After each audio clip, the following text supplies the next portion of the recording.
ദൈവത്തിന് സ്തോത്രം. ഏവർക്കും ഒരിക്കൽ കൂടെ ക്രിസ്തുവേശുവിൽ സ്നേഹ വന്ദനത്തെ അറിയിക്കുന്നു. കർത്താവിന്റെ വരവിനോടുള്ള ബന്ധത്തിൽ നാം ഈ ദിവസങ്ങളിൽ ചിന്തിച്ചു വരികയാണല്ലോ. ആദാം മുതൽ ഇന്നയോളം 6000 വർഷമാണ് നമുക്ക് വിശുദ്ധ ബൈബിൾ പഠിക്കുമ്പോൾ കാണുവാനായിട്ട് കഴിയുന്നത്. അടുത്തത് 7000 വർഷത്തിന്റെ തുടക്കമാണ്. അതിന്റെ നിഴലായി 7-ാം മാസം നിലകൊള്ളുന്നതായിട്ടും നമുക്ക് തിരുവചനത്തിൽ കാണാം.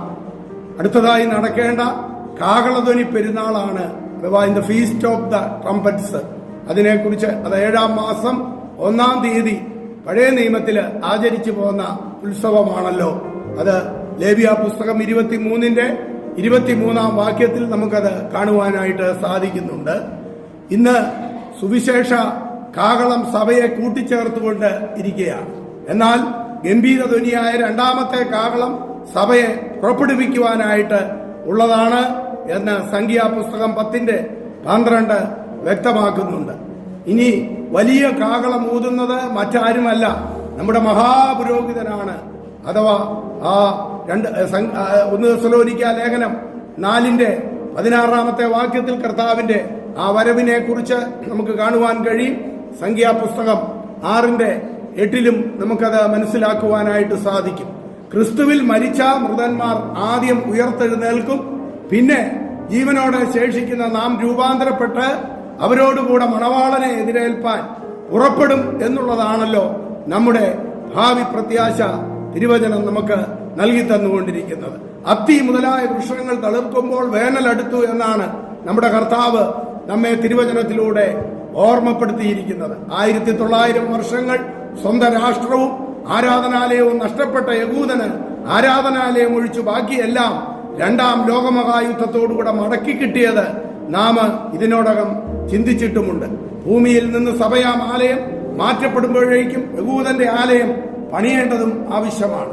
അതെ, മഹാകാഹളധ്വനി പെരുന്നാൾ ആണ് സഭയുടെ ചിരകാല അഭിലാഷമായി നമുക്ക് കാണുവാൻ കഴിയുന്നത്. പുതിയ നിയമത്തിലെ 216 അധ്യായങ്ങളിലായി 318 പ്രാവശ്യം കർത്താവിന്റെ മടങ്ങിവരവിനെ കുറിച്ച് പറഞ്ഞിട്ടുണ്ട്. പൗലോസ് 50 പ്രാവശ്യം ഈ കാര്യം ഓർമ്മിപ്പിച്ചിട്ടുണ്ട്.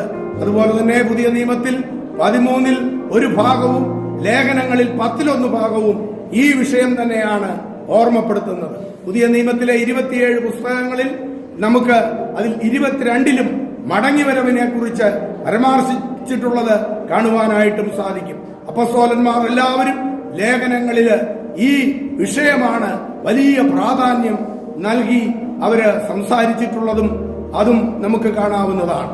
സഭയുടെ ഉൽപ്രാപണത്തെ പറ്റി പൗലോസ് 1 തെസ്സലോനിക്ക ലേഖനം 4-15 മുതൽ 17 വരെയും 1 കൊരിന്ത്യ ലേഖനം 15-ാം അധ്യായത്തിലും അതിന്റെ 52 മുതൽ 57 വരെയും ഉള്ള ഭാഗങ്ങളിലും, അതേപോലെ മശീഹയുടെ മഹത്വ പ്രത്യക്ഷതയെ പറ്റി പത്രോസ് 3-10 വരവെങ്കിലുള്ള ആ നിർമ്മല സഭയെപ്പറ്റി 1 യോഹന്നാൻ 3-3 അതിനായുള്ള കാത്തിരിപ്പിനെ പറ്റി യൂദയും തന്റെ ലേഖനത്തിൽ 14-17 വാക്യങ്ങളിലായും, അതേപോലെ ന്യായവിധിയെപ്പറ്റി യാക്കോബ് തന്റെ ലേഖനത്തിൽ 5-7 പ്രതിപാദിച്ചിട്ടുള്ളത് നമുക്ക് കാണുവാനായിട്ട് സാധിക്കും. സഭ അനുഷ്ഠിക്കുന്ന കർത്തൃമേശ ക്രിസ്തുവിന്റെ 2-ാം വരവിനെ വാക്കും ഭാഷണവും കൂടാതെ വിളിച്ചറിയിക്കുന്ന, അഥവാ നമുക്ക് പ്രത്യാശ നൽകിക്കൊണ്ടിരിക്കുന്ന യാഥാർത്ഥ്യമാണല്ലോ. സ്വർഗീയ ദൂതന്മാർ യേശു ക്രിസ്തുവിന്റെ സ്വർഗാരോഹണ സമയത്ത് ശിഷ്യഗണത്തോട് പറഞ്ഞതും, സ്വർഗത്തിലേക്ക് കരേറിപ്പോയ ക്രിസ്തു പറഞ്ഞതും താൻ പോയതുപോലെ മടങ്ങി വരും എന്നാണല്ലോ. അതെ, വെളിപ്പാട് പുസ്തകം അവസാനിക്കുന്നതും ഇതേ വല്ലഭയോടുകൂടെയാണ്. ഞാൻ വേഗം വരുമെന്ന് യേശു പറയുമ്പോൾ ആമേൻ കർത്താവേ വരേണമേ എന്ന് സഭ പ്രത്യാശയോടെ ഏറ്റു പറഞ്ഞുകൊണ്ടിരിക്കുന്നതും നമുക്ക് കാണുവാനായിട്ട് കഴിയുന്ന പ്രത്യാശയാണല്ലോ. അതെ പ്രിയമുള്ളവരെ, നമ്മുടെ കർത്താവ് എത്രയും വേഗം വരും. കഴിഞ്ഞ ദിവസങ്ങളിൽ നമ്മൾ ആ കുവൈറ്റിലുണ്ടായതായ ദാരുണമായ അന്ത്യത്തെക്കുറിച്ച് നമുക്ക് കാണുവാനായിട്ട് ഇടയായി തീർന്നല്ലോ. അനേക ജീവിതങ്ങൾ നഷ്ടപ്പെടുവാനിടയായി. ആ പല ഭവനങ്ങളും നമ്മുടെ ഇന്ത്യയിൽ വളരെ കണ്ണുനീരിന്റെ കയത്തിൽ മുങ്ങി നിൽക്കുന്ന ഒരു പ്രത്യേക സന്ദർഭമാണ്. ഏത് വിധത്തിലാണെങ്കിലും ഈ ഭൂമിയിൽ മനുഷ്യൻ ഒരിക്കൽ ഇവിടെ നിന്ന് മാറ്റപ്പെട്ട് പോകേണ്ടതും ആവശ്യമാണ്.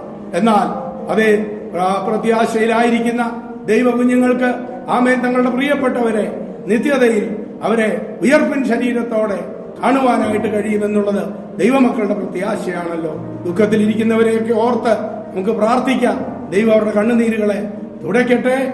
അതെ, അടുത്ത ദിവസങ്ങളിൽ വീണ്ടും നമുക്ക് തിരുവചനത്തിൽ ചിന്തിക്കാമല്ലോ. സൂര്യചന്ദ്രാദികൾ കർത്തനെ സ്തുതിച്ചിടട്ടെ.